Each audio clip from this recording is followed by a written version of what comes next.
Once again, God is good. And all the time, God is good. Isang malakas na palakpak muli para sa ating Panginoon. Thank you, Sovereign Holy Spirit, for your presence. And at this point in time, I know you are prepared to receive the Word of God. Can I hear an amen? Sino ang excited na para sa Word ni Lord for tonight? Amen. Ayan. So sige, let us ready ourselves, prepare our hearts to openly receive the Word of God tonight for all of us. Palakpakan natin ang Panginoon, ang ating Panginoon sa buhay ni Pastor Gideon Montaño. Hallelujah! Sabihin niya po natin, Hallelujah! Let's focus. Amen? Sabihin mo nga sa katabi mo, let's focus. Let's be ready. Let's engage. Let's receive in the name of our Lord Jesus Christ. Amen. Hallelujah. Praise the Lord. Sino po dito, wala pang Word of God, pero marami ka nang natanggap. Amen? Pero hindi pa tapos si Lord. Amen po ba? Sabi mo sa katabi mo, hindi pa tapos si Lord. 7 days to go before our 41st anniversary. Sino po dito? You are excited! Hallelujah! Lahat na excited. Pumalakpak ng malakas sa palakpak for the Lord! God is so faithful. Amen! Sabihin niya po natin, God is so faithful. He blessed my days. Mamaya aawitin natin, ano? Pero ang Panginoon, siya ay matapat. Amen. Hallelujah. Thank you, Lord. Let's prepare our hearts, our minds, our spirit to receive from the Lord this evening, rather. Pasensya na po kayo kasi after nun yung Super Sunday namin. Pero this evening, I believe the Lord has prepared something for us. Amen? So we will be talking about soaking in the sovereign Holy Spirit. Hallelujah. Praise God. I believe as we celebrate the goodness, faithfulness of the Lord on Saturday, September 20, praise God. At ngayon nandito tayo sa direction ng ating ministry that we are preparing ourselves, we are soaking in the presence of the sovereign Holy Spirit. Hallelujah. Because without Him, we can do nothing. Amen. Sabihin nga po natin, without you, sovereign Holy Spirit, we can do nothing. Amen. Hallelujah. Praise God. Pag sinabi po nating soaking, it means intentionally lingering in God's presence, resting in Him, and allowing the sovereign Holy Spirit to minister, refresh, and transform you. Sabihin niya po natin, lingering. Naranasan nyo na po ba, para sa mga medyo matagal na po sa Christ the Rock, na after ng service or before the Super Sunday, before sa Lagro, kumain ka doon sa napakasarap na barbecuehan sa baba sa Lagro? Wala na, puro bago na. Meron pa ba dito na abutan nyo po yon? Amen! Sa mga bago pa po sa atin dito, nung araw po kasi, meron pong masarap na barbecuehan po doon sa baba ng church po kasi nasa third floor po yung church dati. At maraming mga relasyon ang nabuo at na-develop dahil sa barbecuehan na yan. Amen. Praise God. Ewan ko na po kung naranasan nyo na, nung kumain po kayo doon, talagang kung saan ka pumeso, nandun yung usok. Naranasan nyo na po ba yun? Sinubukan mong lumipat, paglipat mo, yung usok, sinundan ka. Hanggang sa pagdating mo sa church, pag akyat mo, hindi mo na kailangan ng perfume. Kasi amoy usok ka na. Amen po ba? Alam niyo yan yung kahulugan ng lingering. Yung kumain ka dun sa barbecue, yung amoy ng barbecue naglinger sa'yo, nagstay sa'yo. Kaya pagdating mo sa church, dala-dala mo. Naghahalimuyak ang amoy mo ng barbecue. Amen po ba? Yun yung ibig sabihin, amen, ano? Amoy ng barbecue, no? But the point is, as we soak in the presence of God, ang panalangin po natin as we soak ourselves, the sovereign Holy Spirit will linger in us. Hallelujah. Amen. As we celebrate the goodness of the Lord, His faithfulness on September 20, the presence of the sovereign Holy Spirit will be evident. Amen. Sabihin niya po natin, evident. God's presence will rest in us and it will allow the Holy Spirit to minister, to refresh, and to transform us. Amen. And my desire this evening, that as we soak in the presence of the sovereign Holy Spirit, we will not just grow in knowledge, but we will really experience the power of the sovereign Holy Spirit in our lives. Sino dito naranasan nyo na may outing kayo, nag-swimming ka, tapos pag-ahon mo sa swimming pool, pagpasok mo doon sa inyong cottage, basang-basa talaga, lahat nagputik na kasi yung tubig tumutulo. Naranasan nyo na po ba yun? Ha? Alam nyo, as we soak ourselves in the presence of the sovereign Holy Spirit, wherever we are, makikita, mararanasan ng mga tao nakapaligid sa atin. Buhay at yung power ng sovereign Holy Spirit. Amen po ba? Hallelujah. Sabihin ba natin, hallelujah! So katulad ng sinabi ko po kanina, let's be engaged, let's focus, let's be ready to receive. Ngayong gabi po na ito, what does it mean to soak in the sovereign Holy Spirit? And I want to share a few things. Praise the Lord. Number 1, it means resting in God's presence. Sabi niya po natin, rest. It's not about striving or doing, but about being still before the Lord. Hallelujah, praise God, because for the past few weeks, ngayon po nasa 3rd week tayo ng ating soaking, and our Daddy Bishop is really teaching us to be still, and as we soak in the presence of the Lord, resting in Him, mararanasan talaga natin as we grow to really receive the sovereign Holy Spirit in us. Because the truth is, there's nothing we can do. Marami kasi mga tao, alam niyo po, isa yan sa mga natutunan ko talaga, kung paano ang sovereign Holy Spirit will work in us. Kasi for the past few years, before talaga tayo to really be engaged sa Ministry of Deliverance, alam niyo, ang desire ko talaga is for me to experience na mag-speak in tongues. Sino dito nakakapag-speaking in tongues na po kayo? Say amen. And sabi ko, Lord, gusto ko ring maranasan yan kasi dati-dati pa, naririnig ko po si the Bishop before, nakaka-experience, and I want to experience it at the same time kasi natutunan ko, ito yung isa sa mga signs, gifts of the sovereign Holy Spirit. Pero ang deal ko kasi kay Lord that time, Lord, ayoko na gagawin ko to sa sarili ko lang.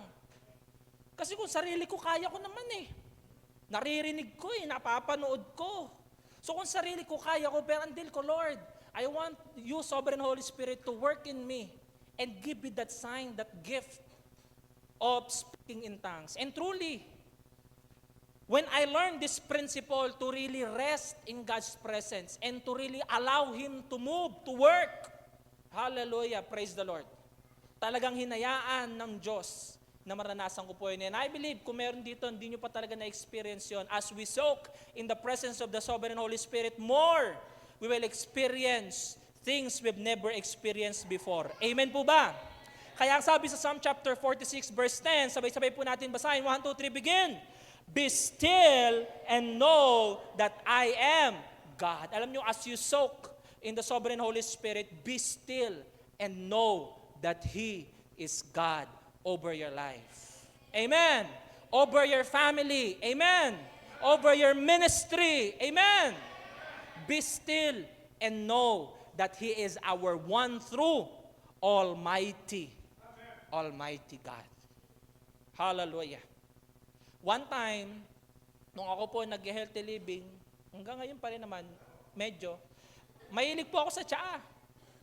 And one thing I learned about drinking tea is to be patient.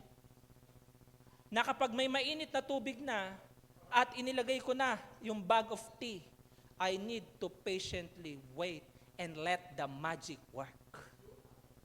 Naranasan niyo na po ba yan? Yung paglagay mo ng tsaa, unti-unti nakikita mo na yung tubig nagiging tea. At pag inom mo, sarap. Alam nyo, the sovereign Holy Spirit, ganoon din po kikilos sa atin. Amen? As we be still and rest in the presence of God, the Holy Spirit will soak in us. Amen? That is why, instead of rushing in prayer, soaking is quieting the heart and mind so that God can speak. Hallelujah. Amen po ba? Sabihan po natin ulit, hallelujah! Marami pa po tayong oras. May practice pa ba mamaya yung worship team? Wala na. Nag-practice na kanina. Ha? So ngayon, later on, as we go sa ministry time, let's soak, let's rest, and let's be open, let's be ready to receive. Hayaan natin maranasan na ating buhay yung sovereign Holy Spirit to work in us. Hallelujah! So number 1, soaking in the sovereign Holy Spirit means resting in God's presence. Not just knowledge, not just learning, but to really be in His presence. Kaya praise the Lord kasi ngayon nandito po tayo sa soaking night and we are creating this place, atmosphere, lugar kung saan we can really experience the presence of the Lord. Pero, sabihin po natin, it depends on us. Mararanasan mo ba talaga ang presensya ng Panginoon? Ha?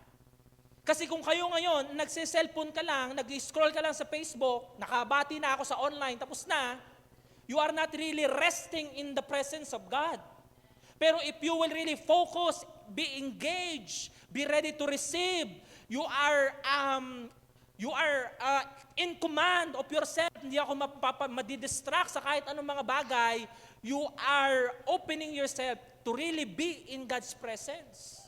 At kapag talaga ibibigay natin lahat na makakaya natin, lalo na dito sa mundo, yan ang deception ng enemy. Ginagawa niyang fast-paced lahat. Ano tawag po dito? Huwag kasi mabilis, dahan-dahan lang. Kino-condition niya yung mind ng mga tao. Para ang gusto natin, mabibilis lang. Kita nyo, yung mga reels, ang bibilis. Sa TikTok, swipe. Pag hindi ka interesado, swipe ka, ayaw mo. Pero, for us to soak in the sovereign Holy Spirit, we need to be patient. Not being idle, but being actively patient, waiting, resting in the presence of God. Kasi if you are expecting that the Lord will do something, mararanasan natin yan. Mararanasan mo yan. Amen po ba? Pero iba-iba tayo ng karanasan. Iba-iba tayo ng mararanasan, kaya let's really involve ourselves. So number 2, what does it mean to soak in the sovereign Holy Spirit? It means deep communion with God.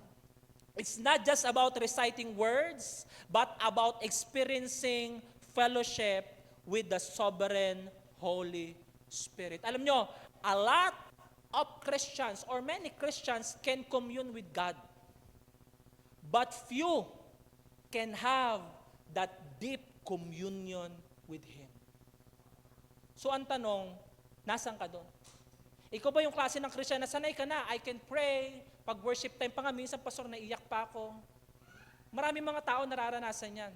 Pero sino dito, nagkaroon ka ng desire sa heart mo to really have that deep communion with God. Naalala niyo yung story ni Martha Mary, nung nagpunta si Jesus Christ doon sa kanilang lugar, at nung habang nagtuturo siya, yung isang kapatid, busy. Yung isa naman, binibigay niya yung focus niya kay Lord. Anong sabi sa Mark chapter 10 verse 39?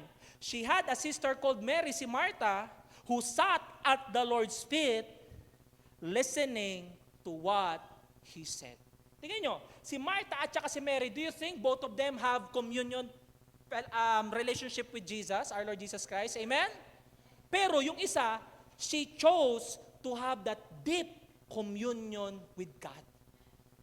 Sana tayo, let's be intentional na doon tayo mag-side. Pwede tayo maging busy sa buhay natin. If you are a student sa pag-aaral mo, if you are an employee, a businessman, businesswoman sa trabaho at negosyo mo, or if you are a minister sa ministry na meron ka, grabe, panay ang practice na ng praise and worship team every week. Simula 1:00 ng hapon, nandito na. Hanggang 10:00 ng gabi. Minsan nagiging busy na tayo sa mga bagay na nakapaligid sa atin. Mga bagay na minsan di naman masama. The other sister was serving the Lord. Pine-prepare niya yung mga kailangan. But I pray, let us choose to have that deep communion with the Lord. Yun ang ibig sabihin ng soaking. Amen po ba?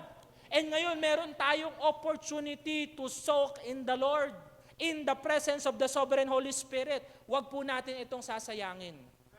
Amen. Huwag natin sasayangin, huwag natin nahayaan na magiging ano lang tayo, observer lang. Huwag natin nahayaan na magki-creep in yung doubt sa mind natin, sa spirit natin. Pero kung paano kumilos si Lord sa buhay mo noon, mas kikilos si Lord sa buhay mo ngayon. Amen po ba? Maraming gagawin ng Panginoon. Kaya nga ngayon tayo, we are preparing ourselves. And I pray we will go deeper. Amen. Sabihin nga natin, let's go deeper. Alam niyo, sa word, nakakatakot yan. If you will go deeper. Lalangoy ka, you will go deeper. Nakakatakot po yan sa tubig. Even sa height, tataas, nakakatakot. Pero kapag kay Lord, you will go deeper in the Lord. Exciting. Amen. Sabihin natin, exciting. Kasi if we will go deeper in the Lord, mararanasan mo yung mga bagay na hindi nararanasan ng mga normal na Christians lang. Pero dahil alam mo maraming gagawin ang Diyos sa buhay mo, you will go deeper. Amen. Lalalim tayo not just in knowledge, but with our relationship with the Sovereign Holy Spirit. Amen. And grabe, we will walk in signs, miracles, and wonders. Kasi yung Diyos na gumagawa ng mga bagay na yun noon, siya rin ang Diyos na gumagawa ng mga bagay na yun ngayon. Amen. Parang di po kayo naniniwala. Amen po ba? Amen. Alam niyo, sasabihin ng world, ayan na naman yung mga yan. Talagang iba na yan. Sabi mo sa katabi mo, iba ka na talaga. Hallelujah! Hallelujah! Amen! Deep communion with God. Binibilisan ko po yan kasi marami po akong points. Number 3, what does it mean to soak in the Sovereign Holy Spirit? It means receiving from the Sovereign Holy Spirit. Yun yung ibig sabihin ng soaking. You are receiving. May communion, may relationship ka kay Lord, and you are ready to receive. Soaking shifts prayer from asking to receiving. Ang soaking, iba po ito. Kasi may mga pagkakataon, we pray. Lord's Prayer, di ba? We ask for our needs. We pray, Lord, healing, provision, success, and everything. Pero sa soaking, ibang klaseng panalangin. Not just asking for something, but we are ready to receive the Sovereign Holy Spirit Himself. Amen? At kapag ka ang Sovereign Holy Spirit kumikilos sa buhay natin, wala na tayong kakailanganin pang iba. Amen po ba? Hallelujah. Acts chapter 13 verse 2. Tingnan niyo yung mga disciples in the book of Acts. While they were worshiping the Lord and fasting. Alam niyo ginagawa nila? They are soaking. Ano nangyari? The Holy Spirit said. Alam niyo nangyari? The Holy Spirit spoke. Nagsalita. Bakit? Because they are soaking in the Sovereign Holy Spirit. May fasting po tayo. This coming 15. This coming Monday, September 15 hanggang September 19. Sabihin mo sa katabi mo, mag-diet, mag-fasting tayo. Sabihin mo sa katabi mo. Kasi ang Sovereign Holy Spirit will move in an unimaginable ways. The moment we start to really pray, worship, and fast. Amen po ba? Nakikita nyo na po yan sa page natin. Kung di nyo pa po napafollow, i-follow nyo po ang ating Facebook page, Christ the Rock Covenant Church International. Kamarin. Hindi, yung main page po. Makikita nyo po how to fast effectively. And as we soak in the Lord, kung paano ang Sovereign Holy Spirit nagsalita, alam nyo, ang Sovereign Holy Spirit magsasalita rin sa buhay mo. Amen po ba? Magsasalita rin sa ministry mo. Amen. Mararanasan mo ang banal na espiritu sa buhay mo. In soaking, we position ourselves to hear the Sovereign Holy Spirit's direction, comfort, and empowerment. Kaya nga tayo nagpa-fasting. Inaalis natin yung ating pagmamahal sa pagkain. Amen. Hindi, yung sa mga makamundong bagay, sa flesh. Amen. Amen po ba? At pinapakita natin sa Diyos, the Lord, ikaw ang priority ng buhay ko. I want to hear from you. I want to receive from you. I want to know your direction in my life. Amen. Kaya tayo nagpe-pray, nagwo-worship, nagfa-fasting. And I believe ito yung ginagawa ng mga disciples, kaya naranasan nila yung pagkilos ng Sovereign Holy Spirit. Meron pang 1 week. Hindi 1 week na lang. Meron pang 1 week before our anniversary celebration. Marami pang gagawin ng Sovereign Holy Spirit. Amen. Sino dito may mga in-invite ka na, umuo na? Amen. Sino meron ka in-invite, hindi pa nag-oo? Meron din. Amen. I-receive natin sa Spirit natin, marami pang gagawin ng Sovereign Holy Spirit. Sino dito nakapagbigay na ng pledge? Amen. Yung mga hindi pa, marami pang gagawin ng Sovereign Holy Spirit. Amen. 1 week pa, marami pang gagawin si Lord sa ministry natin. As we celebrate, hindi naman ito just to show up. Hindi. We want the demonstration of the power of the Sovereign Holy Spirit in our lives. Amen? So what does it mean to soak in the Sovereign Holy Spirit? Number 4, becoming more sensitive. Ito yung isa sa mga pinakamaganda as we soak in the Sovereign Holy Spirit. We are sensitive to the Holy Spirit. Just as a sponge soaks up water, a believer soaks up God's presence, becoming saturated. Nagiging sensitive. Kasi alam nyo, ito ang gusto ng world, for us to be numb. Mamanhid tayo sa pagkilos ng Diyos. But as we soak in the presence of the Sovereign Holy Spirit, pray and fast to worship the Lord, mas nagiging sensitive tayo sa pagkilos niya.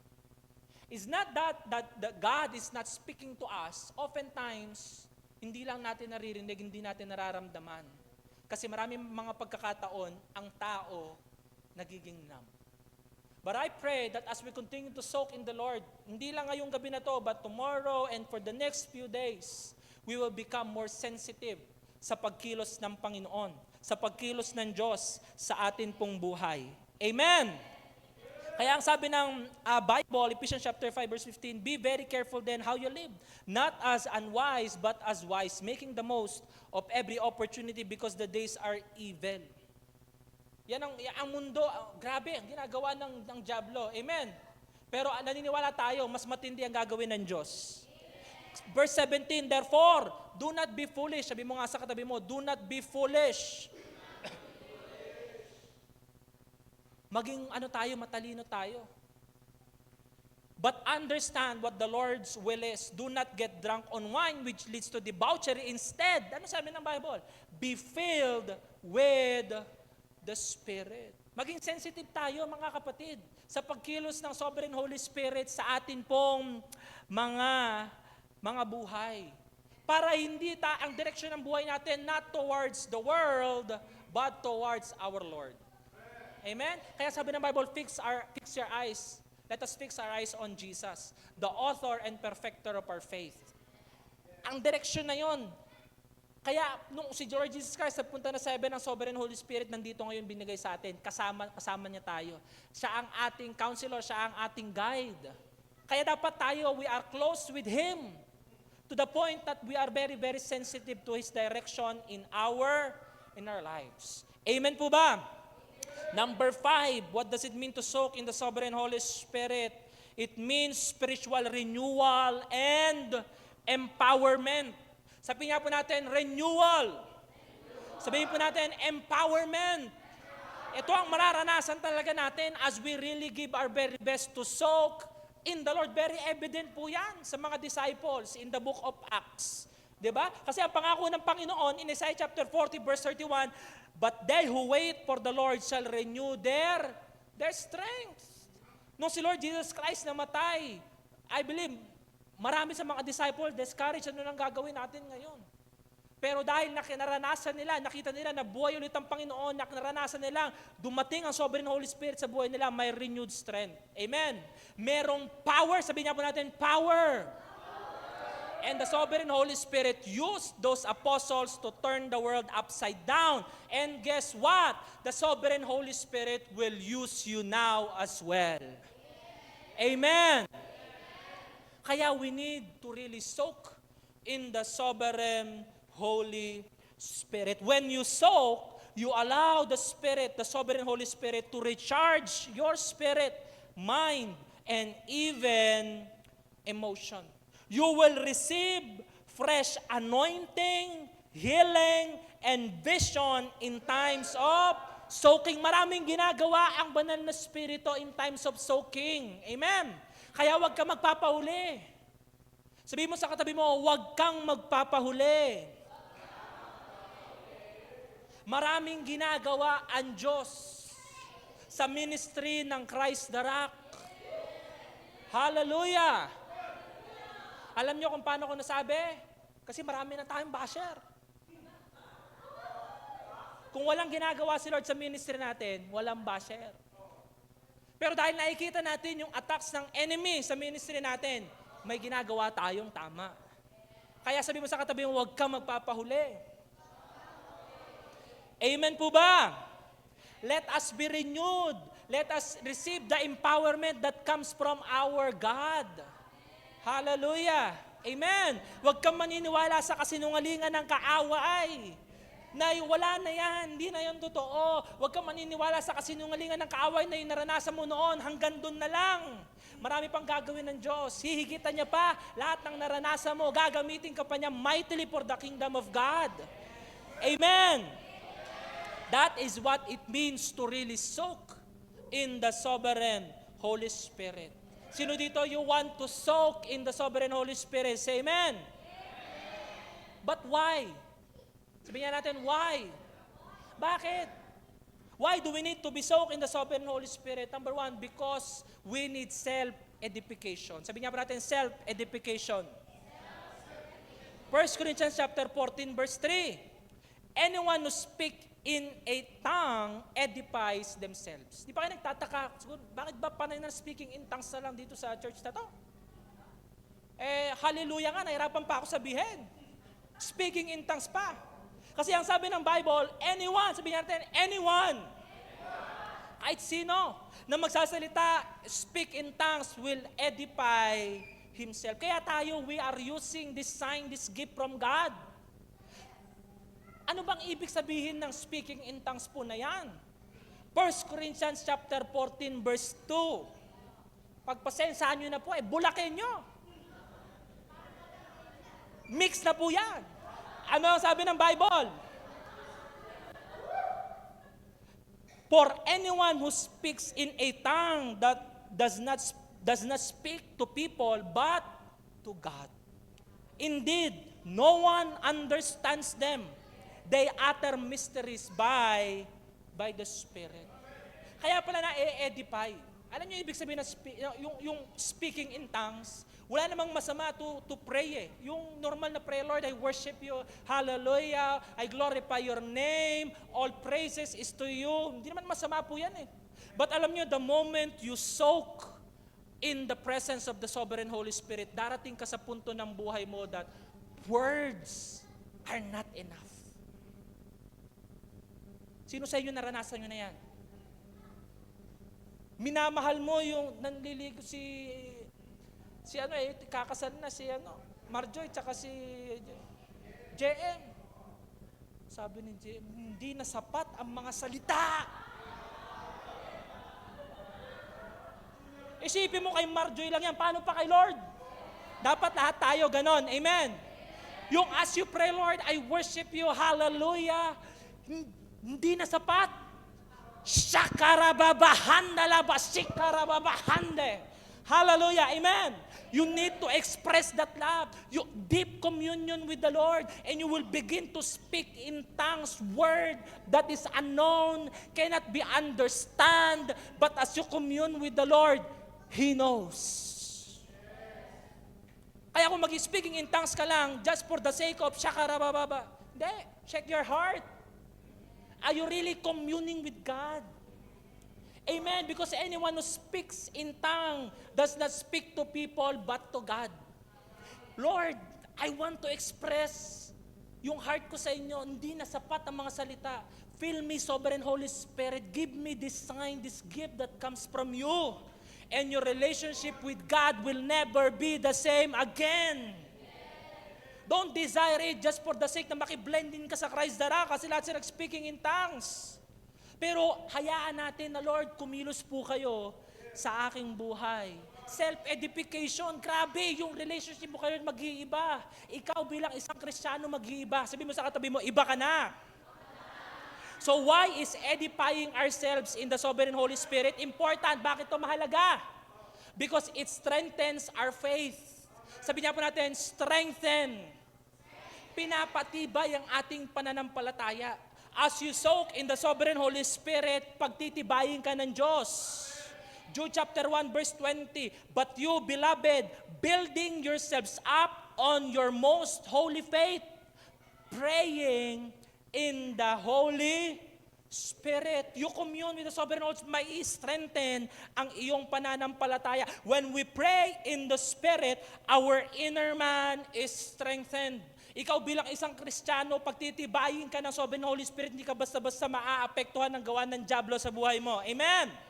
And our faith becomes stronger against doubt, fear, and trials. Kaya ang speaking in tongues, ano yan? Weapon. Pag may mga gawa ng dyablo, I rebuke every works of the enemy, of the devil in my life. Get out right now.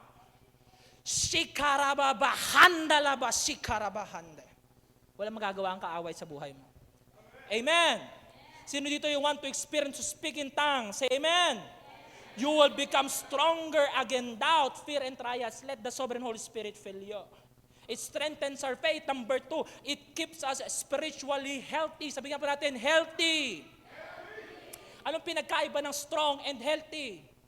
May pinagkaiba po ba yan? Alam nyo sa gym, marami dyan mga nagbubuhat malalakas. Pero pag tinignan mo ang lifestyle, hindi healthy. May mga ganon. Pero hindi naman ibig sabihin na hindi ganon kalakasan, hindi naman na rin sila healthy. So dapat pala ang desire natin not just to be strong, not just to be healthy, but healthy and strong. Lalo na pagdating sa Diyos. Amen? Amen po ba? Kaya ang sabi ng Ephesians 6:18, and pray in the Spirit on all occasion. It keeps our spirit healthy as we continue to commune, to be soaked in the presence of the Sovereign Holy Spirit. Not just speaking in tongues, but to really soak yourself. Hindi lang to one-time event, but it must become our lifestyle. Sabi niya po natin, lifestyle. With this in mind, be alert and always keep on praying for all the Lord's people. Just as the body needs food and exercise to be healthy, the spirit needs edification for it to be healthy. Kaya dapat tayo talaga, we engage, we involve. Amen? Kaya praise the Lord, tayo ngayon nandito. Amen? Bigyan po natin ng malakas na palakpakan, Panginoon. It strengthens our faith, it keeps us spiritually healthy, it aligns us with God's will. As we soak in the Lord, maraming pagkakataon na redirect tayo, na focus na nagiging busy tayo. But as we soak in the Sovereign Holy Spirit, na i-align ang direksyon ng ating buhay. Romans 8, verse 6-27, in the same way, the Spirit helps us in our weakness. We do not know what we ought to pray for, but the Spirit Himself intercedes for us through wordless groans. Verse 27, and He who searches our hearts knows the mind of the Spirit, because the Spirit intercedes for God's people in accordance with the will of God. Yan ang kapangyarihan ng Sovereign Holy Spirit, kaya napakahalaga po niyan. It will align, sabi niya po natin, align. Iaayon yung buhay natin, direksyon natin to the will of God. Pat may background music na nag-uumpisa pa lang tayo. Self-edification is not self-centered. It's spirit-centered. Hindi dahil sinabing self-edification, self-centeredness na, no. Kaya ito nakasentro sa atin because we know that the Sovereign Holy Spirit is in us. The more we pray in the Spirit, the more we soak ourselves in the Sovereign Holy Spirit, the more our thoughts, desires, and prayers align with God's heart. Amen. Na-align lahat ng field, areas ng life natin na a-align sa Diyos. Because the sovereign Holy Spirit is the God of our lives.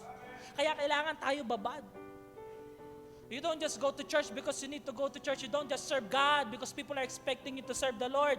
But you are doing it because the sovereign Holy Spirit is in you, abounding, overflowing. Amen po ba? And number 4, it prepares us for ministry. Sabi niya po natin, preparation. As we soak, alam natin, self-edification, not just for ourselves, but the Lord God is preparing us.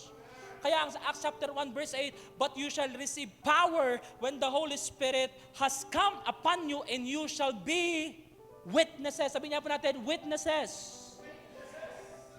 Kaya mahalaga ang soaking because it will prepare us.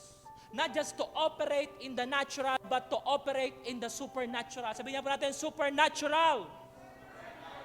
You can't pour out what you don't have. You cannot pretend before God. Edification fills us up so that we can overflow in serving and ministering to others. Amen. Bakit kailangan ng soaking in the sovereign Holy Spirit? Not just for you to feel good, but you are soaking yourself in the presence of the sovereign Holy Spirit because you know that the Lord will use you as well. Amen. So why do we need this in relation to this preparation?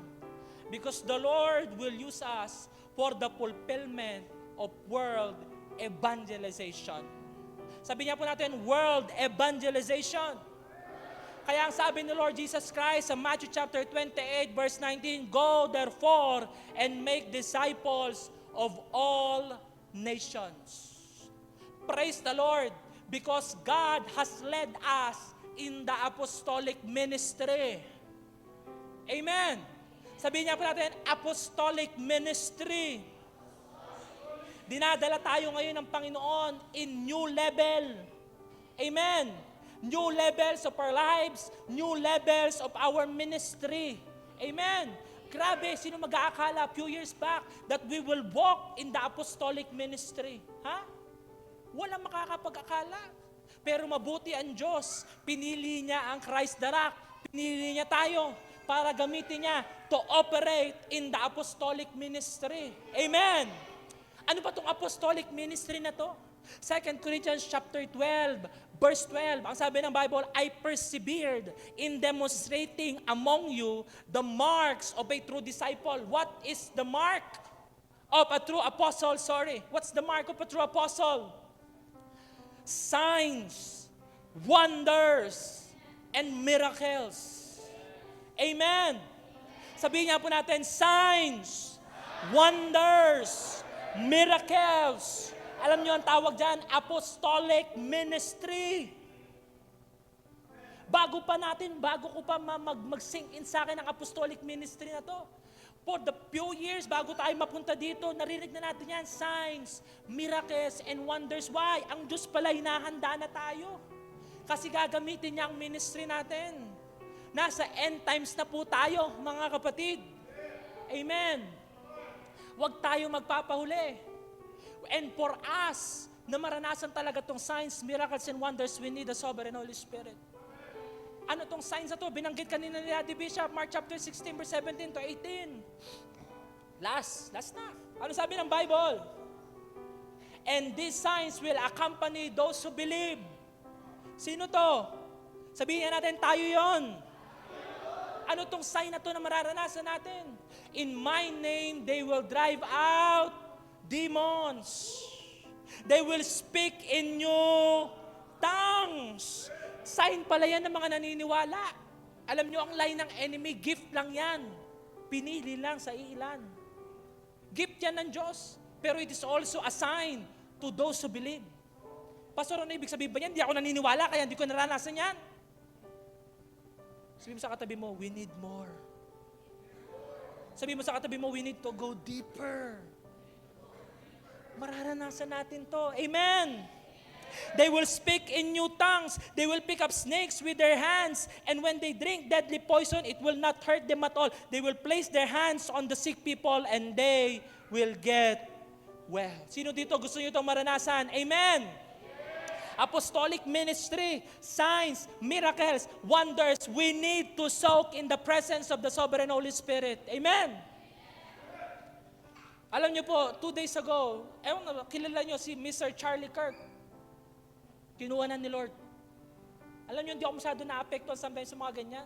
Nagtataka ako, ba itong nabasa ko, binabanggit ko kay Cheska noon, may Bible study kami noon, but sobrang affected ako. Sabi ko, magpapadeliveran siguro ako kay Daddy Bishop. Tapos tinitignan ko, kilala ko siya, sino sa inyo kilala niyo siya? Pero hindi talaga ako yung sobrang talagang follower, kaya nagtataka ako, ba't affected ako? Marami ako napapanood na video niya, pero nung tinitignan ko siya, Charlie Kirk was just only 31 years old. E na-realize ko ako, 30.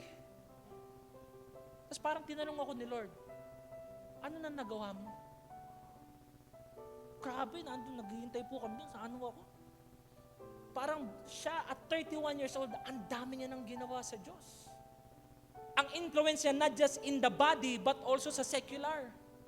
Grabe, at 31 years old. Pero hindi natin alam, pero tapos na yung mission niya. Amen. Pero alam niyo, sabi ng Holy Spirit, ikaw, buhay ka pa. Sabi mo nga sa katabi mo, buhay ka pa. Gagamitin po tayo nila. Sino dito, you want to soak in the sovereign Holy Spirit? Amen. It's not just something we need to learn. I hope natuto po tayo ngayon. Amen. But soaking is an experience. We really need to be focused, to engage, to be present, to desire, Lord. Sovereign Holy Spirit, fill me. Alam niyo, prayer ko ngayon, maranasan natin ito lahat. Amen. Ang prayer ko, lahat tayo magka-desire. Hindi lang to para sa mga tatawagin maging pastor, para to sa mga tao na susunod sa panawagan ng Panginoong Hesus sa buhay nila. And I believe lahat tayo tinawag ni Lord. Amen. Amen. Lahat tayo gagamitin ni Lord. Amen.